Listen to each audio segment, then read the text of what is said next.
Mesdames, Messieurs, bonsoir, bienvenue sur Alizé pour votre édition de 19h. Nous sommes le jeudi 24 mars. Voici les titres qui seront développés dans notre journal. Le moustique vecteur du Zika ne prend pas de vacances. Les autorités préférant prévenir que guérir, les campeurs de Pâques sont sensibilisés sur les risques encourus. Le long week-end pascal est aussi synonyme de dégustation culinaire. Pâques, Samatété ou Kalalou à Papac, les Guadeloupéens font leur marché. Entre deux bains de mer, le pays de la Canne nous ouvre ses portes pour une balade en charrette dans les champs, l'occasion de se plonger dans l'histoire de la Guadeloupe. Le journal, Aurélie Ronze. Et notre invitée ce soir, maître Frédéric Lao, avocate au barreau de Guadeloupe. Nous évoquerons avec elle la nouvelle version du projet de loi travail présenté aujourd'hui en Conseil des ministres. Mais avant, nous allons parler de santé. L'ARS vient de publier son dernier point épidémiologique concernant l'épidémie de Zika. Au 24 mars, 134 cas étaient biologiquement confirmés en Guadeloupe. Parmi eux, 2 femmes enceintes et une forme neurologique sont recensées. Le Zika, il en était d'ailleurs question aujourd'hui sur la plage de Bois-Jolant à Sainte-Anne. L'Agence régionale de santé a profité de l'opération Pâques à la plage pour sensibiliser les campeurs. Le reportage de Karine Gielman. Gardons nos plages propres et éloignons le Zika. D'une pierre deux coups, l'ARS et la ville de Sainte-Anne ont plaidé pour une sensibilisation auprès des campeurs. Nous menons des actions pour que toutes les dispositions soient prises, pour que les campeurs ne puissent pas favoriser ce phénomène. Et donc par conséquent, nous voulons joindre l'utile à l'agréable. Nous sommes dans une démarche d'information, de communication, mais qui ne peut pas s'arrêter là. Nous allons aussi avoir une démarche de répression si nécessaire et de sanctions. Nous travaillons dessus et nous allons travailler dessus avec l'ONF et le Conservatoire du littoral pour faire en sorte que les informations que nous donnons et toutes ces informations que nous allons distiller, notamment samedi matin, avec des flyers, avec la distribution de sacs poubelles et en expliquant de ne pas laisser les vieux frigidaires, tous par exemple, et qui sont facteurs de gîtes larvaires, eh bien, si ces incivilités perdurent, parce que nous allons faire une évaluation, et nous risquons demain d'interdire le camping sauvage. Interdire le camping sauvage, un bémol pour les fêtes traditionnelles de Pâques. Proposition du maire, un camping dans les années à venir, mais un camping encadré. En attendant, l'ARS s'est greffée à l'opération nettoyage des plages, à l'instar de sa participation à la Carojet la semaine dernière. Objectif, renforcer la sensibilisation.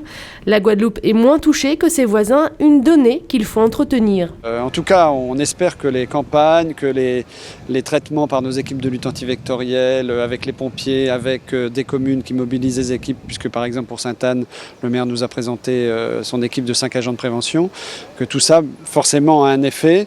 Ce qu'on a quand même constaté si on prend l'épidémie de chikungunya, c'est qu'il y avait un décalage de 3 mois entre la Martinique et la Guadeloupe. Donc l'épidémie en Martinique a démarré en janvier. Bon, là, on va arriver d'ici 3 semaines aux 3 mois. Ce qu'on constate, c'est que la progression, elle est lente, mais chaque semaine, on a toujours plus de cas. Donc, nous ne sommes pas en épidémie. Et là, je pense que ce sont ces actions de prévention qui doivent être renforcées pour éviter justement l'épidémie telle que la connaît la Martinique, puisque aujourd'hui, ils sont à plus de 12 000 cas et 60 femmes enceintes qui sont touchées. Nous avons eu 2 femmes enceintes touchées en Guadeloupe, une à Saint-Martin. Donc pour l'instant, l'événement reste. Éviter la stagnation de l'eau dans le matériel électroménager amené pour les vacances de Pâques sur la plage. Ramasser ses déchets, des gestes citoyens pour tous. L'opération Plage Propre se poursuit jusqu'au 3 avril avec des gestes à adopter pour l'avenir.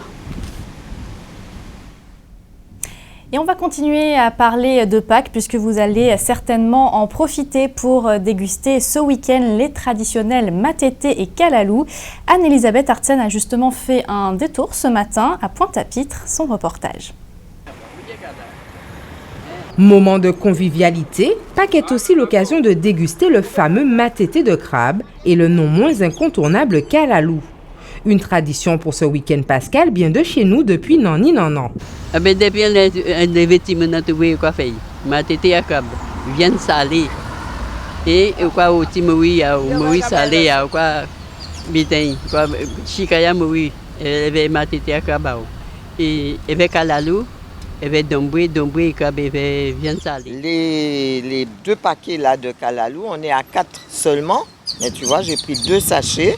Ensuite, les crabes, on les a achetés depuis 1 semaine à égoutter, à leur donner piment, laitue, carottes et tout ça. Parce que déjà, quand ils mangent tout ça, ils ont de belles couleurs. Même la petite sauce est un petit peu rosée. Voilà, et puis on va inviter un couple pour venir manger le kalalou avec nous. Et une recette que ma maman m'a dit, moi-même j'ai 70 ans, alors c'est pour te dire depuis le temps que le jeudi, le vendredi, il faut que j'achète mon kalalou. Depuis quelques années, les marchands observent une demande croissante du prêt à cuisiner en ce qui concerne le kalalou. Là, on a nettoyé parce que 80% de ces clients-là, pas sur question de transition, question de fainéantise, mais ils préfèrent tout nettoyer. Alors pour y vendre plus facilement, alors on a profité à nettoyer. Mais concernant par là même, moi, pas attendre qui pack même manger kalalou. Mais depuis enlevé, si on a trouvé les packs, c'est kalalou, c'est crabe, c'est alors on a cette tradition là. Véritable mélange de saveurs, ces mets traditionnels à base de crabe, de feuilles de madère ou de ciguine feront bientôt le bonheur culinaire des amateurs du genre. Les cloches ne tarderont pas à sonner.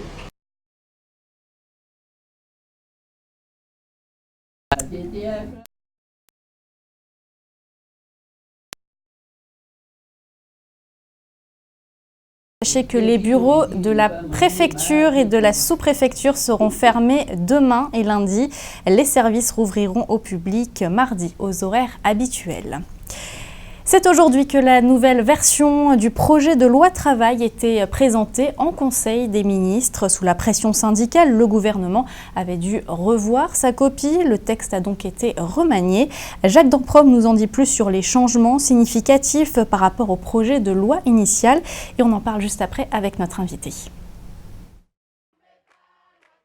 Devant la mobilisation des jeunes et de certains syndicats qui restent vent debout contre le projet, le gouvernement a reculé de quelques pas. Pour autant, il n'a pas abandonné son projet de modifier le droit du travail.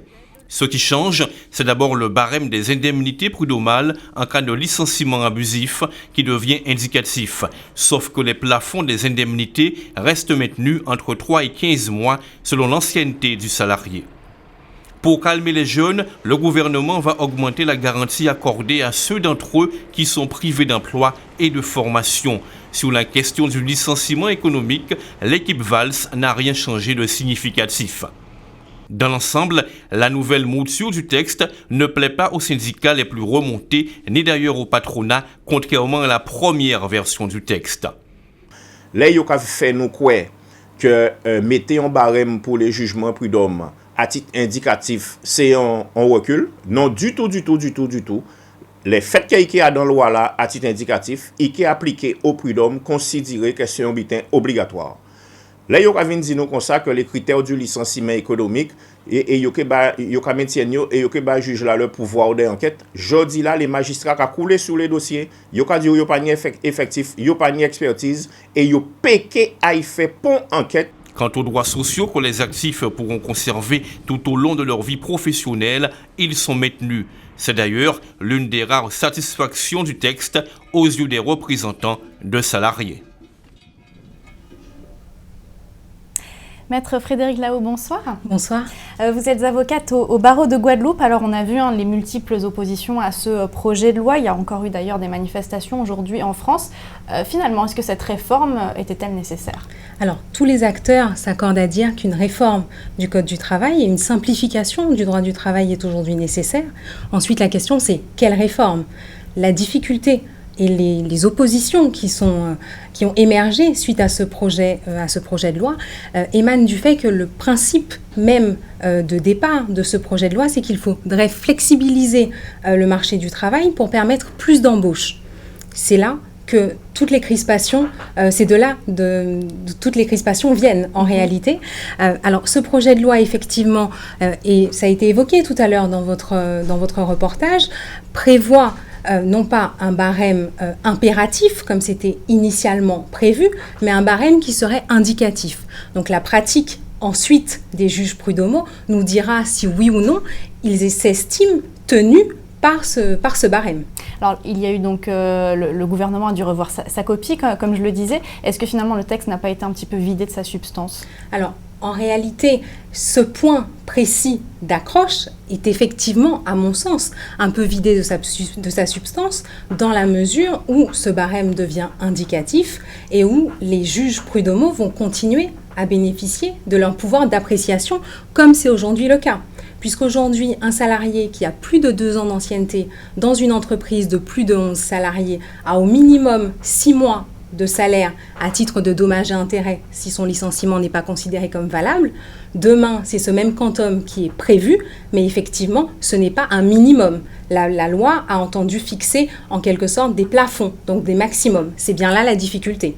Alors concrètement quand même, est-ce qu'avec cette nouvelle loi, il y a des avantages pour les salariés? Alors, à mon sens, parmi les avantages, même si ce ne sont pas de grandes révolutions, il y a le compte personnel d'activité qui va regrouper le compte personnel formation qui existe déjà aujourd'hui, mais qui vient augmenter le nombre d'heures dont peuvent bénéficier les salariés. C'est-à-dire qu'aujourd'hui, c'est 24 heures de formation qui peuvent être capitalisées par an dans la limite de 150 heures, et demain, ce sera maximum 400 heures.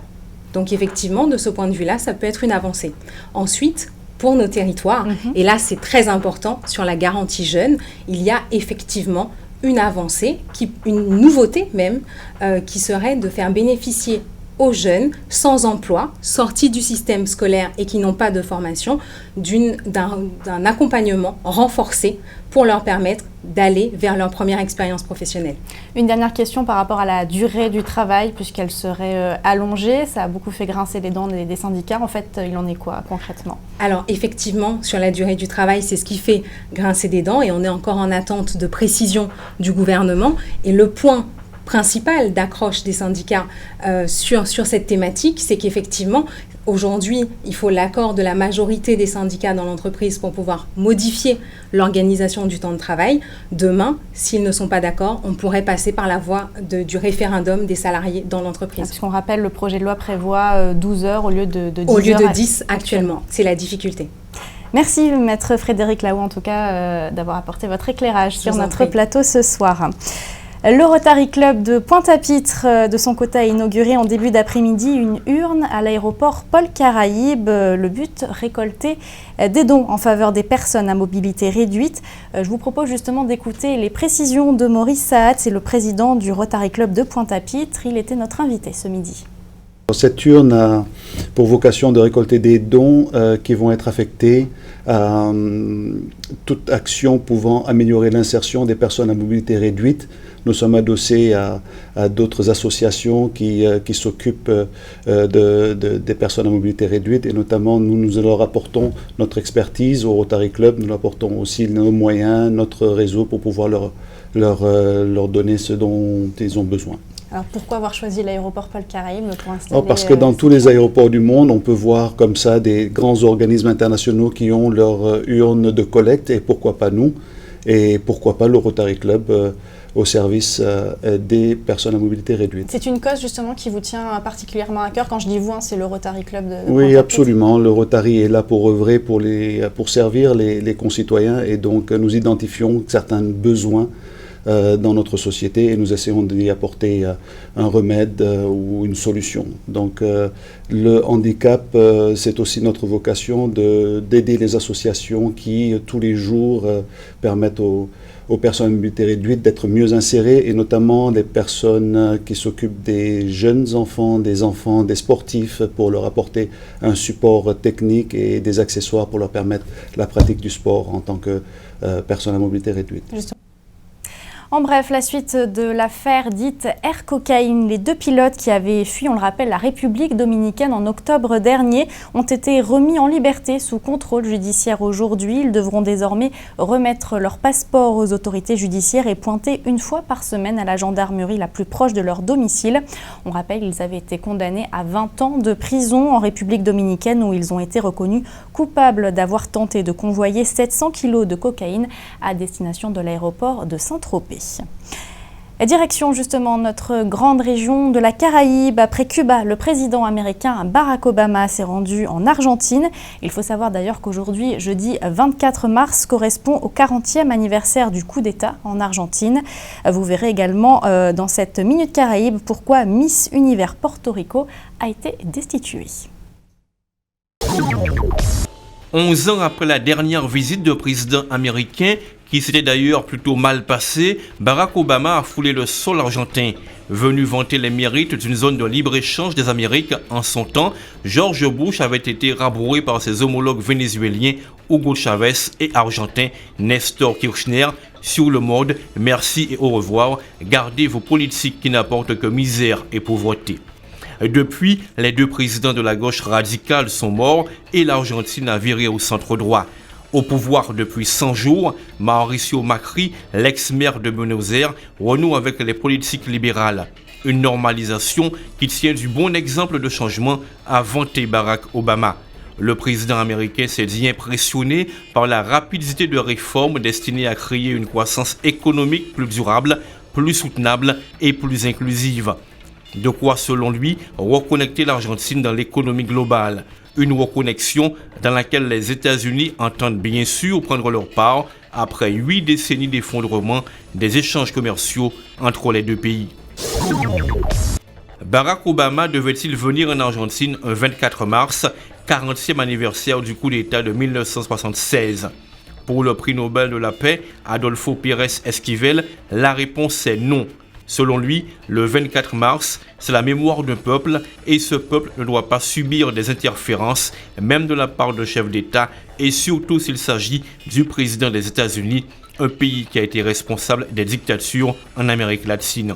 Le 24 mars est une journée sensible pour de nombreux Argentins et compte tenu du soutien des États-Unis à la dictature, quand la visite du président américain a été annoncée, certains Argentins ont parlé ni plus ni moins de provocation. Mais la polémique s'est largement atténuée depuis que l'administration états-unienne a fait savoir que Barack Obama avait décidé de lever le secret défense sur les archives américaines de la dictature. Une avancée reconnue par les défenseurs des droits humains. De plus, en allant se recueillir au parc de la mémoire, au lieu du souvenir des disparus de la dictature, Barack Obama montre un geste fort et fait part de la volonté des États-Unis de reconnaître les stigmates du passé. Une première pour un président américain. Christiely Caridé, élue il y a seulement quelques mois Miss Univers Porto Rico, a perdu son titre pour avoir refusé d'être prise en photo. La jeune femme déclarant qu'elle n'aimait pas trop ça. Une attitude jugée condescendante par la directrice du comité Miss Univers qui a déclaré lors d'une conférence de presse que c'est un énorme problème pour une Miss Univers de ne pas aimer les caméras et appareils photo, un comportement jugé inacceptable qui lui aurait fait perdre la couronne. Depuis sa destitution, Christiely Caridé s'est excusée, affirmant qu'elle chérissait les moments passés en tant que Miss Univers Porto Rico 2016, soit pendant exactement 4 mois. La belle précise encaisser avec dignité la décision de destitution, même si elle ne l'accepte pas. La nouvelle Miss Univers Porto Rico s'appelle désormais Brenda Jiménez. L'actualité dans la Caraïbe, c'est aussi le sport. Les Carifta Games se déroulent en ce moment en Martinique. 23 pays de la Caraïbe sont réunis depuis mardi au centre aquatique du Lamentin. Plus de 600 jeunes nageurs âgés entre 13 et 18 ans participent à cette 31e édition. Au classement général provisoire, sachez que la Guadeloupe est en tête, suivie par les Bahaméens et les Martiniquais. Du football avec une victoire dans la douleur pour les Guadaboys hier soir aux Abîmes en Coupe des Nations Caraïbes. Il aura fallu la séance de tir au but pour que la sélection de Guadeloupe s'impose finalement contre le Suriname 3-2. À la fin des prolongations, les deux équipes étaient à égalité, 0 partout. Malgré cette victoire, les joueurs de Gérard-Andy devront disputer un match retour. Ce sera mardi prochain à Paramaribo. Dans cette même épreuve, la Martinique a battu les îles Vierges britanniques 3-0. Quant à la Guyane, elle jouera samedi contre les Bermudes. Je vous propose à présent une balade en charrette. C'est ce qu'a mis en place le site touristique de Beauport, Pays de la Canne à Port-Louis. Une manière originale de traverser et de découvrir les champs de canne. Muriel Barlagne a testé pour vous cette nouvelle attraction, son reportage. Depuis 2 semaines, le site de Beauport accueille une nouvelle animation. Tous les après-midi, des petits groupes partent en balade en charrette. Un voyage dans le temps pour découvrir l'histoire des champs de canne. Marie-Annick Déby-Saram, exploitante agricole, anime la visite. Ils doivent découvrir en fait notre façon de vivre en Guadeloupe. Donc comment était autrefois le pays et comment aujourd'hui nous vivons joyeusement en fait dans ce pays, ce si beau pays qui est la Guadeloupe. Et donc c'est surtout que je veux leur montrer tout ce qui est typique chez nous, donc ce qui leur fait voir vraiment la différence, parce que les gens en se déplaçant, ils cherchent la différence, ils cherchent la balade en charrette, c'est quelque chose vraiment qu'ils apprécient parce que chez eux, ça ne se fait pas. Voilà. Les charrettes sont guidées par les membres de l'Étoile du Bonheur, un club de bœufs tirants de Port-Louis. Elles traversent les champs de canne qui avoisinent le site, un foncier qui est passé de main en main où l'on fait aussi pousser du melon. L'idée de cette promenade est venue d'un partenaire de Beauport, le site de Poyen. Depuis, la fréquentation a augmenté les après-midi. Nous avons un petit train qui est en ce moment à l'arrêt pour cause de réfection de la voie. Donc en termes de sécurité, il ne peut pas fonctionner et nous avons donc décidé de mettre en place une alternative pour tous nos visiteurs. Cette alternative, donc, elle est venue très rapidement puisque le train servait à transporter la canne vers les usines dans le temps et avant que l'on ne mette en place des voies ferrées aux Antilles, c'était transporté dans les charrettes. Du coup, évidemment, il fallait mettre en place quelque chose qui permette aux touristes de connaître le fin fond de l'histoire, savoir comment on faisait avant. Ils sont 15 à avoir pris le départ aujourd'hui. Des visiteurs à la recherche de verdure et d'authenticité. Avec cette formule, ils se retrouvent au plus près du patrimoine. L'offre répond à leurs attentes. Et on est attiré par le petit train. Et arrivé ici, on nous a dit que le petit train était en révision, donc il y avait une balade en charrette. Et c'est vrai que c'est très agréable et ça change du petit train et voilà, on a trouvé ça formidable. Très belle balade. Ça m'a fait revoir un peu l'histoire de mon enfance. Voir comment on attachait les cannes au début. Et comme moi je travaille dans l'agriculture, je travaille dans un centre de recherche à l'INRA, alors donc je sais un petit peu comment ça se passe, quoi. On a eu un petit retour dans le temps et c'est très intéressant d'apprendre tout ce qu'il y a à savoir sur la canne, sur la façon de la récolter et de l'utiliser. La promenade se termine par une dégustation de canne à sucre fraîchement coupée. Pour beaucoup, c'est la découverte d'un nouveau goût. De quoi enrichir la palette de souvenirs emmagasinés durant ces 45 minutes hors du temps.